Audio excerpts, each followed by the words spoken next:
Bhuteshwar presence নিশি রাতের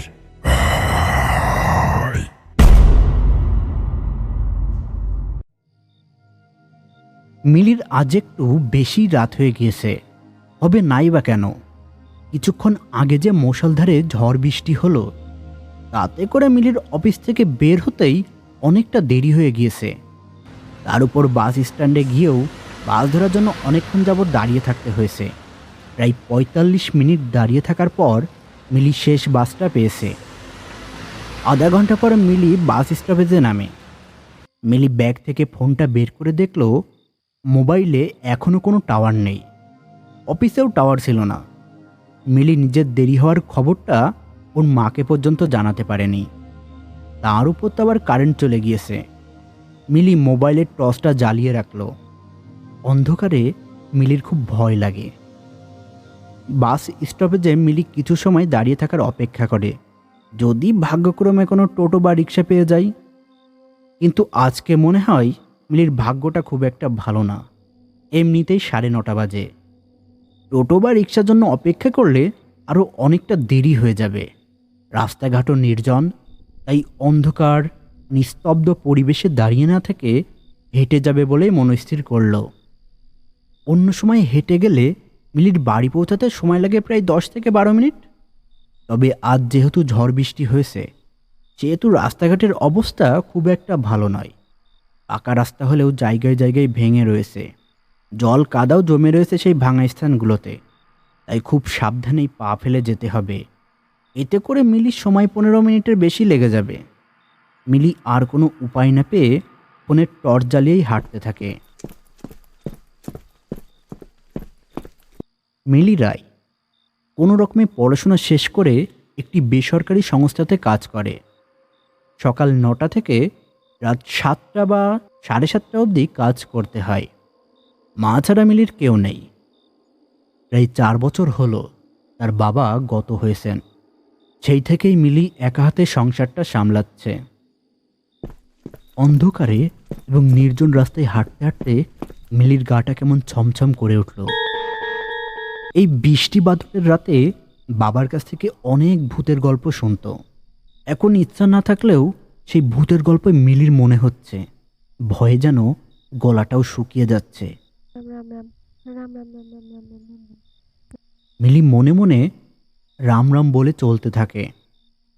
চলতে চলতে মিলির মনে হলো কেউ যেন ওর পেছনে পেছনে আসছে। জলের উপর দিয়ে থপ থপ করে পায়ের শব্দ শোনা যাচ্ছে। তবে মিলির সাহস হচ্ছে না ঘাড় ঘুরিয়ে পেছনে ঘুরে দেখতে, যদি গল্পের মতোই কোনো ভূত মিলির পেছনে দাঁড়িয়ে থাকে। তাই মিলি ভয়ে ভয়ে একটু তাড়াতাড়ি পথ চলতে লাগলো। কিন্তু হঠাৎ মিলি কারো শীতল স্পর্শে দাঁড়িয়ে পড়ল। ওর কাঁধে কেউ হাত রেখেছে। ভয়ে মিলির যেন দম বন্ধ হয়ে আসছে। তবুও মনের মধ্যে অনেক সাহস সঞ্চার করে। মিলি ভয়ে ঘাড় ঘোরায়। ওর ঘাড়ে হাত রেখে ওর পেছনে সোম দাঁড়িয়ে আছে। মিলি হঠাৎ এভাবে সোমকে দেখতে পেয়ে ভূত দেখার মতো কেমন যেন চমকে ওঠে। সোমের পুরো নাম হলো সোম শর্মা, মিলির প্রিয় বান্ধবী তিন্নির দাদা। তবে সোম আর মিলি সেই স্কুল জীবন থেকেই দুজন দুজনকে ভালোবাসে। বর্তমানে সোম চাকরি সূত্রে বাইরে থাকে। সবসময় দেখা না হলেও যোগাযোগ কিন্তু সবসময়ই হয়। ওরা এত দূরে থাকলেও ওদের দুজনের ভালোবাসার কিন্তু কোনো খামতি নেই। মিলিকে ভয় পেতে দেখে সোম শান্ত কণ্ঠে বলে উঠল, এই মিলি, ভয় পেলে নাকি আমাকে দেখে? মিলি জোরে জোরে শ্বাস ফেলতে ফেলতে বলল, না, পাবো না।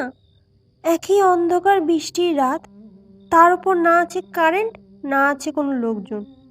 এভাবে হঠাৎ করে এসে কেউ যদি ঘাড়ে হাত রাখে, তাহলে যে কেউ ভয় পাবে। তা তুমি হঠাৎ কোথা থেকে এলে? তাছাড়া তোমার না রবিবার আসার কথা ছিল? সোম ভেতর থেকে একটা চাপা শ্বাস বের করে বলল, ছিল তো, কিন্তু তোমার যে আজকে জন্মদিন মিলি, তাই তোমাকে সারপ্রাইজ দেওয়ার জন্য আমি 2 দিন আগে চলে এলাম। মিলির সকাল থেকে মুখটা ভার ছিল। আজকে মিলির জন্মদিন, অথচ সকাল থেকেই সোম মিলিকে না একটা ফোন করেছে আর না একটা মেসেজ করেছে। তবে এখন সোমকে দেখে মিলি খুব খুশি। ভালোবাসার মানুষের থেকে এরকম ছোটোখাটো সারপ্রাইজ পেতে কার না ভালো লাগে। তবুও মিলি অভিমান করে বলল, ও, এই জন্যই তুমি সকাল থেকে ফোন তুলছিলে না বুঝি?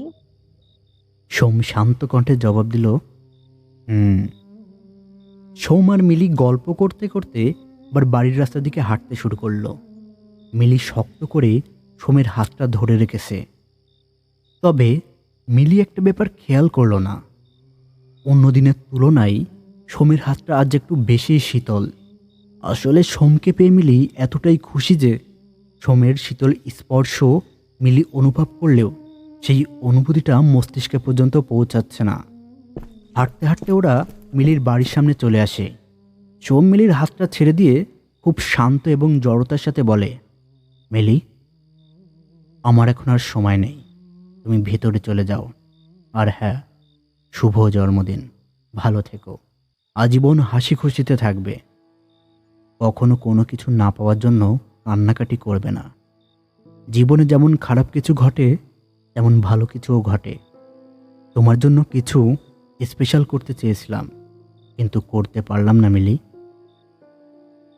সোমকে আজ যেন বড়ই অদ্ভুত লাগছে মিলির। সোমের শূন্য দৃষ্টি অনেক কিছু বোঝাতে চাইছে, কিন্তু মিলি কোনো কিছু বুঝতে পারছে না। তবে সোমের কথাবার্তা মিলির কাছে খুব একটা সুবিধার বলে মনে হচ্ছে না। মিলির মনটা কেমন একটা যেন করছে। মনের এই অনুভূতি মিলি বুঝতে পারছে না। সোমের চোখের দিকে তাকিয়ে মিলি বলল, এভাবে কেন বলছো সোম? তুমি পাশে থাকলে প্রতিটা সময় আমার কাছে স্পেশাল। আমি তো কখনোই এর থেকে বেশি কিছু চাইনি। ঠিক আছে, আমি যাচ্ছি, তুমিও যাও, সাবধানে যাবে। কথাটা বলে মিলি বাড়ির ভেতরে ঢুকছিল। হঠাৎ মিলি থমকে দাঁড়ায় ও পরিষ্কারভাবে সোমের গলায় অদ্ভুত একটা কথা শুনতে পায়। কথাটা শুনে মিলির বুকের ভেতরটা কেমন মোচড় দিয়ে উঠল। সাথে সাথে মিলি ঘাড় ঘুরিয়ে পেছনে তাকায়, কিন্তু সোমকে দেখতে পারে না। রাস্তার এপাশ ওপাশেও সোম নেই। মিলি বেশ অবাক হয়। উল্টোপাল্টা চিন্তা মন থেকে উড়িয়ে দিয়ে মিলি বাড়িতে ঢোকে। মিলির মা এইদিকে দুশ্চিন্তায় প্রায় পাগল হয়ে গিয়েছে।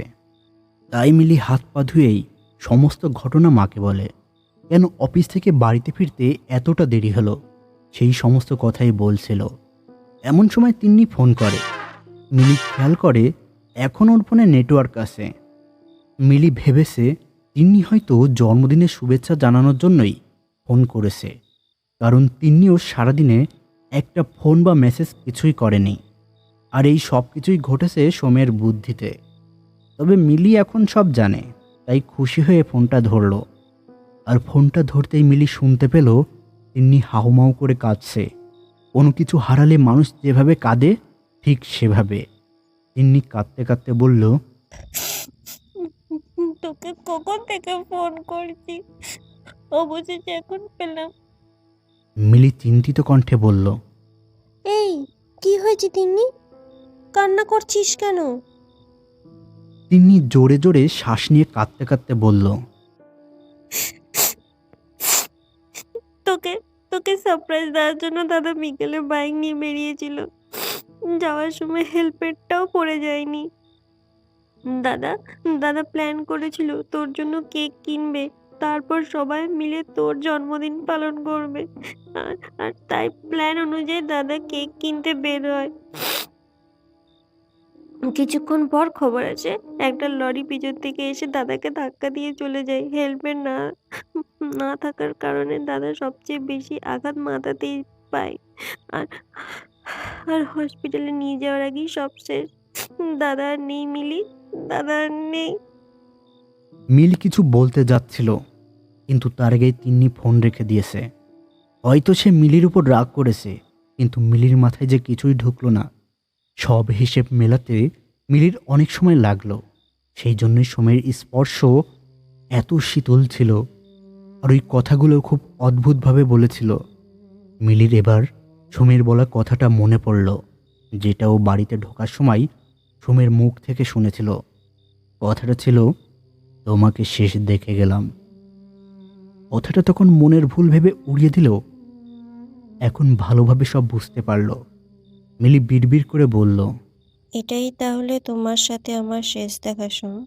মিলি যেন চোখে পাথর হয়ে গেল। এক বিন্দু চোখ থেকে জল গড়িয়ে পড়ল না। সমীর কথা রাখার জন্য কাঁদল না বললে ভুল হবে। সে অতিরিক্ত শোকে কাঁদতে ভুলে গেল। শুনলেন নিশি রাতের